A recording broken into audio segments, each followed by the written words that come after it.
आजकल हर शख्स हर किस्म की मालूमात हासिल करने के लिए गूगल पे सर्च करता है। अगर उसके सर में दर्द है तो वो गूगल से पूछेगा, पेट खराब हो गया गूगल से पूछेगा, उसके घर में किसी मरीज के बारे में, कोई कैंसर की या किसी भी बड़ी बीमारी की तशखीस हो गई है तो उसके बारे में गूगल में सर्च करेगा इसका इलाज क्या है। और अगर किसी मरीज को कोई दवाई लिख के दी है या उसका कोई इलाज है तो वो गूगल पे सर्च करके देखा जाएगा कि इसका क्या ट्रीटमेंट है, इसका नुकसान क्या है।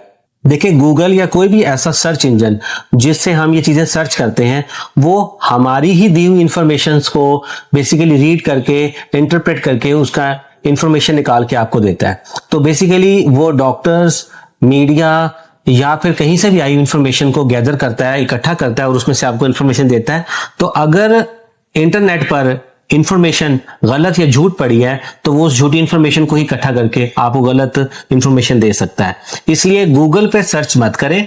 खुदा के वास्ते अपने पेशेंट्स के इलाज के लिए गूगल से मत पूछें, क्योंकि गलत इलाज से आपका मरीज खराब हो सकता है। तो आप गूगल को जरूर सर्च करें। आप उसके ऊपर कोई चीज के बारे में मालूम हासिल करना चाहते हैं करें, लेकिन 100% उसके ऊपर रिलाई मत करें।